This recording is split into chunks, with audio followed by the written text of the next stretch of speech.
We're ready to start live broadcast from our studio in Brooklyn. Hello everybody, I'm Anton Oparin, fashion photographer, and today we have a special guest in the studio. It's a famous, legendary portrait and contemporary photographer, Leonid Lubianitsky. Leonid, I'm very happy to have you here, and just say hello to our viewers. Hello. So introduce yourself and tell us how you get there. Well, where? There, where we all gonna be, like, you know, and... Yeah, okay. Okay. I will try to explain something about photography.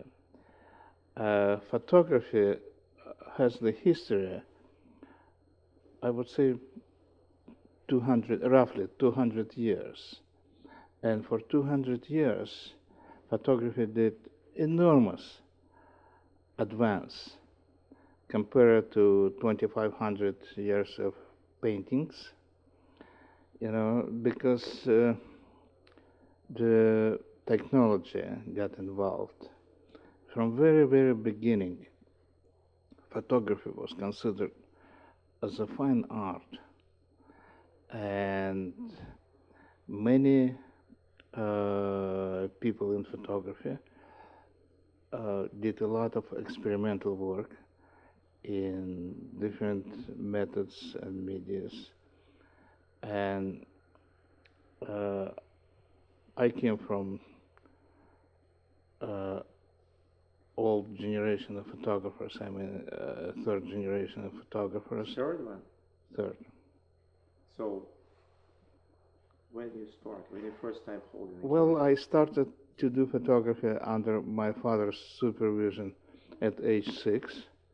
And at age 17, after my father died, I started to work in commercial studio, because by that time I already knew the profession on a high level. And 2 years later, But I believe you don't want to do it that time. So you just do it because you need to absolutely have a living, not because you have to, right? That's true, because I never want to be a professional photographer, because it was very easy to me, and I always thought that everyone on the planet could do it. But later on, I was drafted in Air Force, and I did there for several years aerial photography. And when I came back after service, I started to shoot movies for Leningrad television studio about arts. Let me interrupt you. Please. I get some movie background as well, probably the same studio, but maybe 50 years later than you. But can you ask you something? Does this movie business and filming and television helps to get a little bit deeper in photography? It's a good question. In opinion of many people, the photography and filmmaking, it's the same or close profession to each other. But from my point of view, it's one thing, nothing to do with another. It's two different professions. And it was nice experience for 10 years. And afterwards, I came to the conclusion that I don't want to do it anymore, especially in Soviet Union, where we're working under censorship, enormous censorship. Also, once I met one of the greatest filmmakers on the planet of the Earth, Sergei Parajanov, and we had a very interesting talk, and he saw my photographic portfolio, and he said, "You don't have to be a filmmaker, because making film, it's a group creativity, and photography, you can do everything by yourself." Interesting point. What we're trying to do right now, it's opposite. One photographer cannot handle the production, cannot make too much money, and creative artists almost die. Well, interesting. So we're meeting like conflict of interest here. So whatever we're trying to do and whatever we have to do, it's a different approach. right, but since my conversation with Sergei Parajanov was in 1961, That's describe a lot of things. Explain. you know, and it took me 2 years to quit film and to start to do still photography again. Let's talk a little bit about what kind of photography exists this time. This was yeah, that's an interesting point. Because it was no color film in the beginning, right? So we only shoot black and white. That's right. No, color film always was there, and I did experimental work with the color, and I had a very good setup for color processing. But I'm not a great fan of color photography, because it's enormous dependency on the film. What the film gives you, that's it. You know, it's so very film is not like a human eye. You get a lot of limitations. not at all. Not even close, right? Not even close. And also, I like black and white photography. Also because I believe in subliminal comprehension. Subliminal comprehension. And it leaves the room for the viewers when he or she observed black and white photography, room for extend the imagination. And color photography, it's right there, and sometimes, well, most of the time, it's the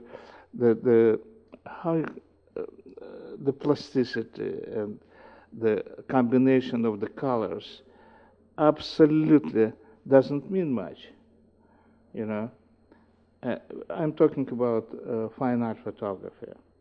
Sometimes color really does matter, and we're using this to bring something, but sometimes color just make a destruction or just taking away our That's attention, absolutely right? true, you know, but maybe I should show you a couple. Yes, give us some example. Could you hold it? Yes, sir.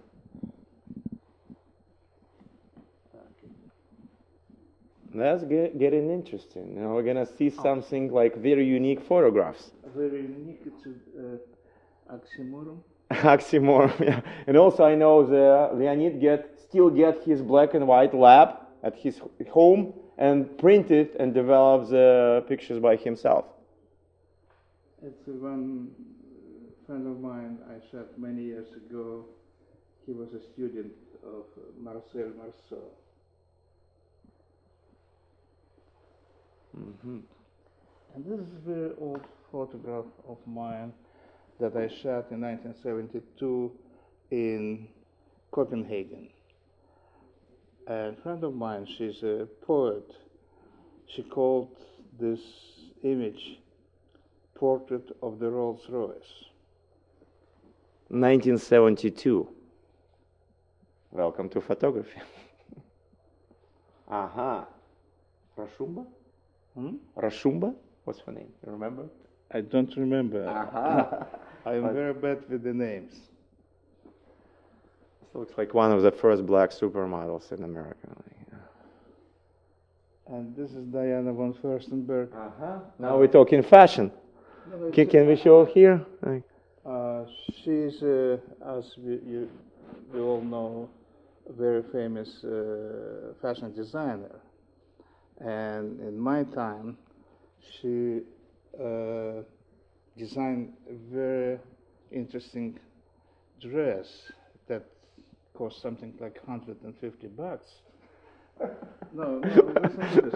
And this dress you can use for many occasions because it was fantastic, and she's very famous for it.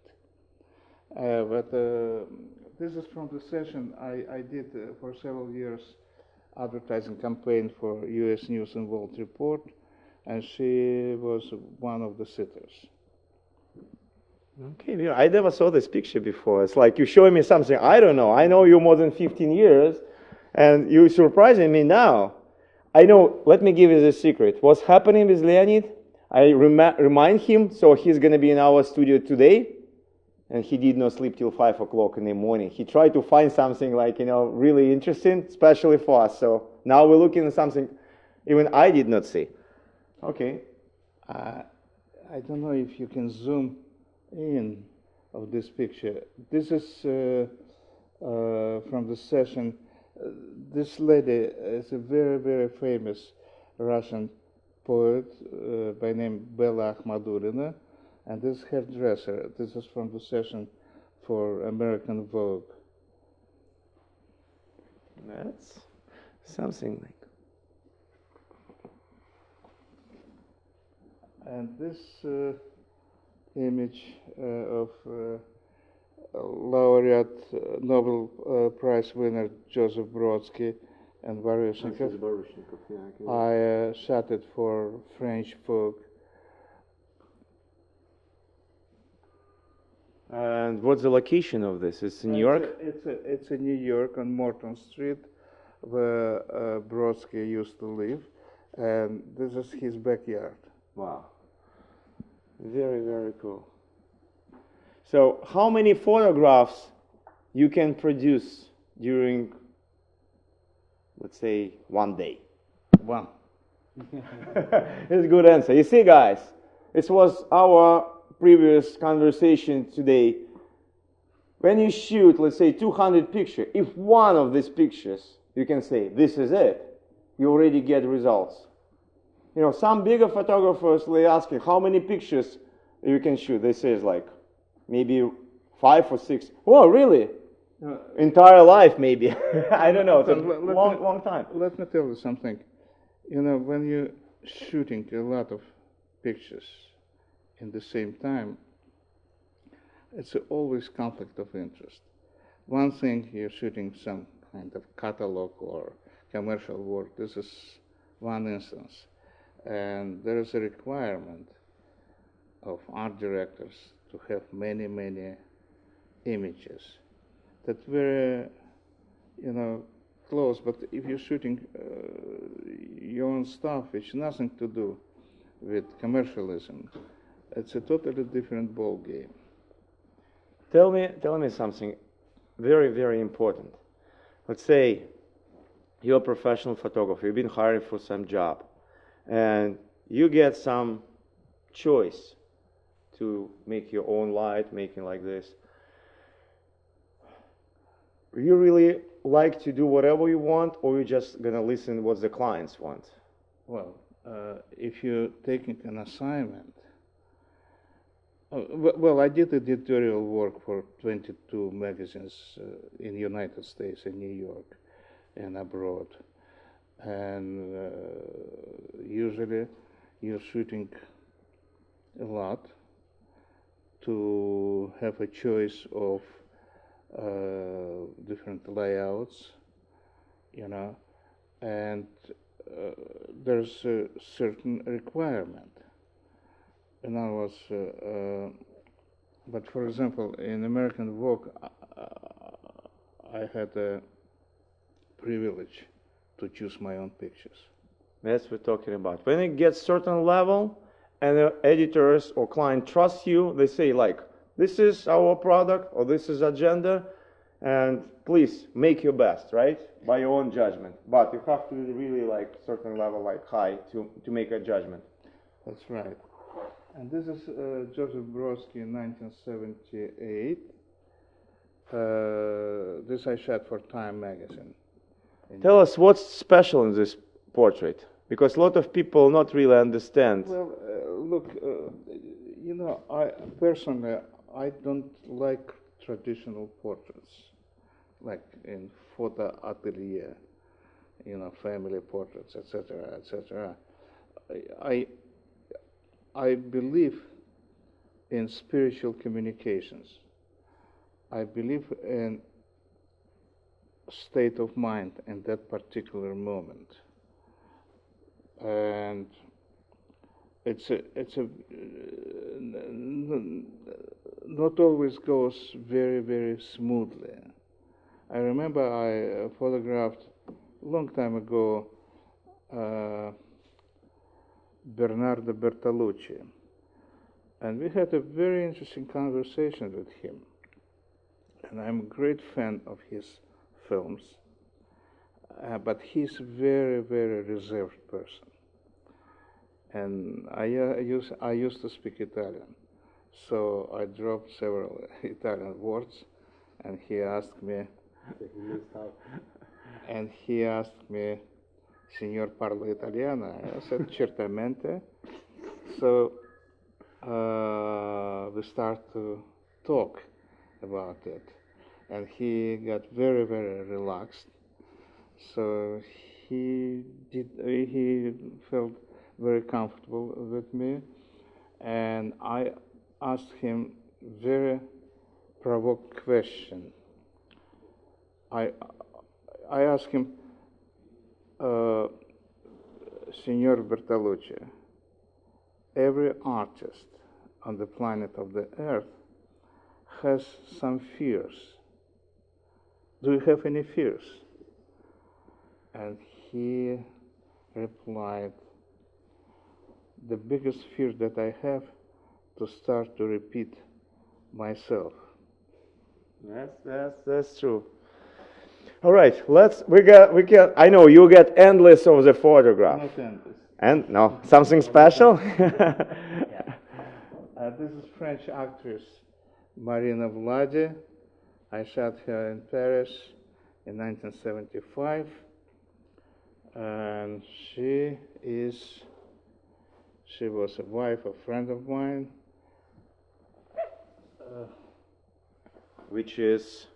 Great bard who died in 80s, Vladimir Vysotsky, if anyone knows it.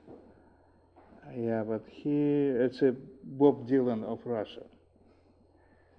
Beautiful. Everybody in Russia knows this photograph because it was published in millions and millions of CD discs and like this.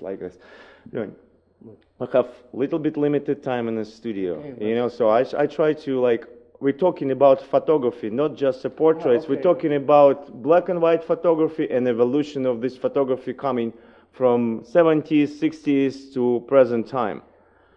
Personally, I'm a dinosaur. I still shooting film, and I do my own processing and printing.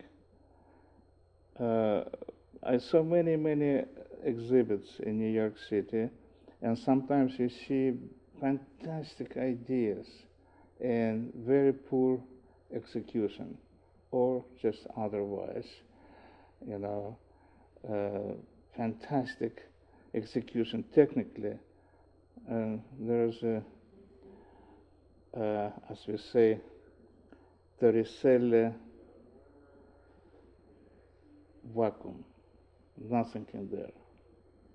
If you get chance to shoot film or digital, what you prefer?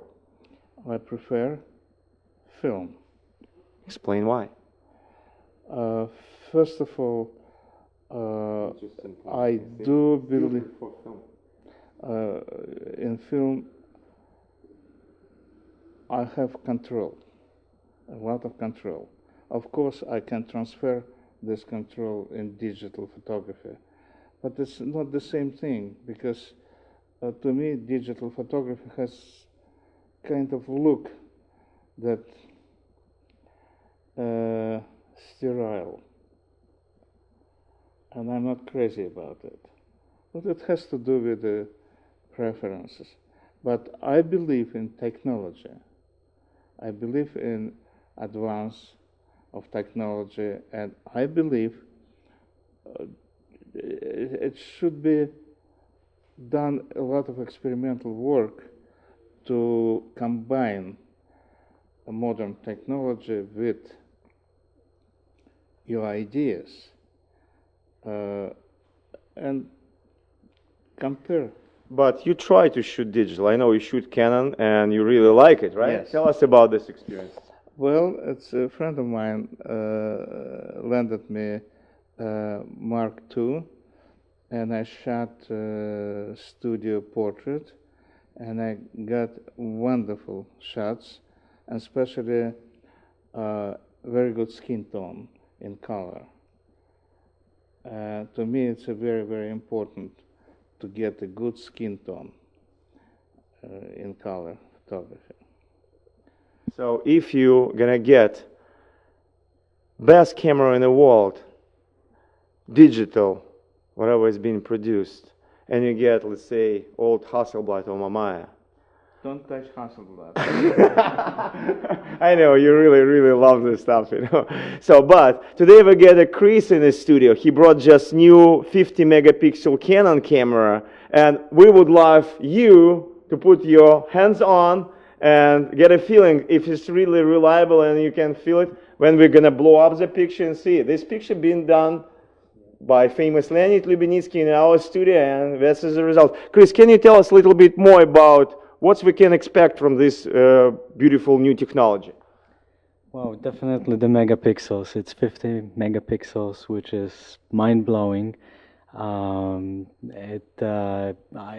really love how it handles, how quiet it is comparing to the other cameras that Canon made. So I really love that new camera. The megapixels is not the essence of the image. It helps. You know, I remember I used to know a great German photographer, Ilse Bing. She died at age 101, and she was the first lady who shot Leicas. And I saw big collections of her work, especially in Paris before the war, with a very primitive lens, 50 millimeter, 3.5, and even not coated. But every shot that she did was jewel. And it's very hard to explain what it is.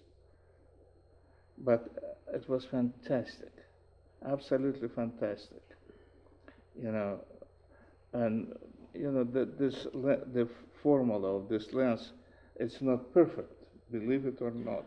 I believe imperfection sometimes brings us amazing results. That's and true. some perfection, like making our life more difficult. Let me tell what's my warning about this camera. I've been holding this Canon already today in the studio, and I see focus is very fast. Screen is great. I can see like tiny detail and making adjustments, but if it's too perfect, maybe it's not bring exactly what's get in my mind or how I can see the pictures, you know. That's a problem. But we would like to shoot something in large and see technically if it's really meets the expectation.